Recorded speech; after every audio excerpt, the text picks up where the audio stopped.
Welcome, I'm Coach Woodbray, and this is My House Throws. Hi, My House Throwers. I'm Coach Woodbray, and I'd like to tell you what it means to be a My House Thrower. Being a thrower is more than not wanting to do an event that doesn't involve running, nor is a thrower someone who can't qualify for anything else, and so as a last alternative, you throw. Being a thrower does not mean that you are big. It does not mean that you are strong. There are certain characteristics that a thrower has that I would like to tell you about, and I'd say this is what helps you pass as a thrower. Now, it is an acronym that I like to say about throwing characteristics. First, can you be physical? You may think of throwing as a non-contact sport, but it is. A thrower will be in contact with their implement throughout their throw, with the ground as they throw, and with the laws of nature. A great thrower is aggressive and physical throughout the whole throw. Second, do you have awareness? Every small movement in the body can affect how you throw and how far the implement goes. A great thrower will be able to detect how their body feels and moves throughout the throw, and he will also, or she will also be able to make those correct adjustments. They understand that practice over time is usually the correction of minute movements until they become precise.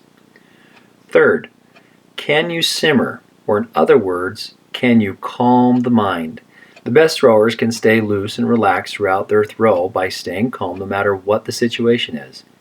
There are ups and downs in training and in competition. There are ups and downs in single practices, in seasons, and especially in the competitions. The best throwers are relaxed throwers. This is what I call emotional strength.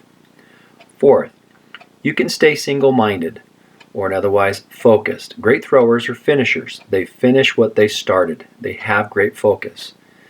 They compete with themselves, and at the end of the day, they become victors. They may not win the competition.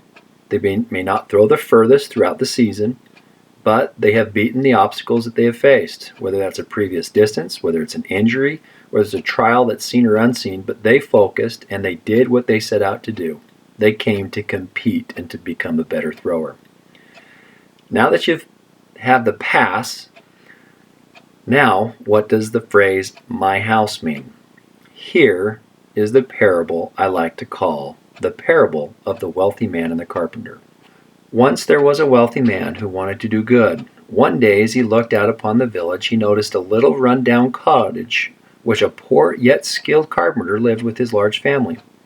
He called the carpenter to his estate and said, "I would like to hire you to build a beautiful house made from the best materials. I've had plans drawn out for you. I want you to spare no expense. I will reward you handsomely if you accept." The carpenter accepted and went to work.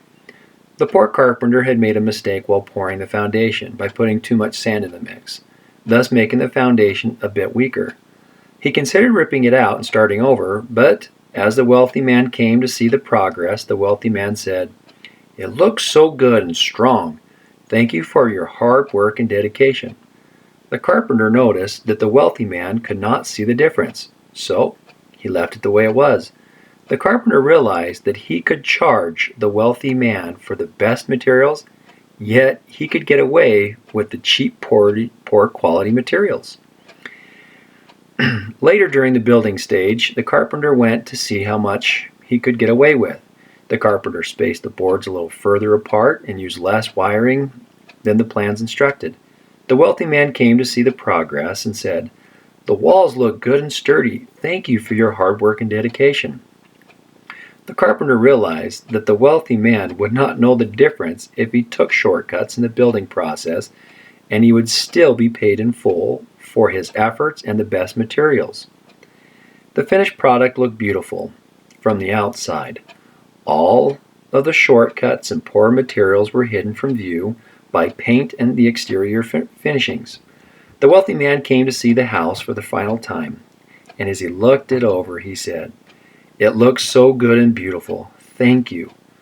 I will now reward you handsomely for your hard work and dedication." He pulled the keys out of his pocket and gave them to the poor carpenter, saying, "The house is yours." As the wealthy man walked away, the carpenter was heartbroken. He had not been cheating the wealthy man, but himself and his family. As he turned to look at his house, he said over and over in his mind, "Oh, if I had only known that I was building my house." What are you doing during practices, whether watching videos or with others? You are building your house, not the coach's house, but yours. I want you to be proud of what you have built or accomplished. I will provide you with plans through videos, texts, and in person on occasion on how to build your house or how to become a better thrower. But how much effort you give into following and perfecting them is going to be dependent upon you. As I as a coach will trust that you are giving your all if that is what you tell me. If you try to find excuses to get out of drills and workouts or give half-hearted effort, it will reflect upon your house. I hope that your practices and competitions are purposeful in building a strong, sturdy, and beautiful house because it is my house. Practice does not make perfect, it makes permanent. That is why you must have a perfect, purposeful practice. Put effort into your practices of what you would like to have accomplished. During these practices, I want you to test yourself to become a great thrower. Yes, this is another acronym. T is for technique. Technique is critical. There's no magical key in becoming a better thrower. Most of the time, you'll be doing drills to help perfect your technique. Without repetition, you will not develop the muscle memory that you're going to need, nor will you have the precision to throw your best. So technique over and over these drills. Don't get frustrated with them, but you need to understand that technique is the key to becoming a better thrower. E is for explosion. Sudden bursts of energy that create power and lift in the throw. You need to develop quickness. S is for strength. This is the most obvious. The off season is important to gain strength, but during the season it is maintaining that strength. You need to continue to lift and work out, but also understand tapering for competitions and the end of the season is going to be important. How much should I lift? When should I lift? And be able to coordinate that with your competitions and how the season's going and when you're going to be needed to be your freshest and most strength. And last of all, T is for timing and tempo. There are moments a thrower will go slow and times that they will speed it up. It's not always go, go, go, throw far, throw hard. There needs to be timing, and you need to know that timing. There's also tempo or rhythm in throwing, and it needs to be mastered if you're going to get the furthest distance out of each throw. I will stress each of these 4 things throughout the videos to remind you. I'm going to be posting videos as often as I can to assist you in helping you build your house. I want you to be successful, and I want you to have the tools that you can use to be successful and to be proud of your effort, proud of what you've built, so that you can proudly say, "This is my house." Until we see each other again, my house.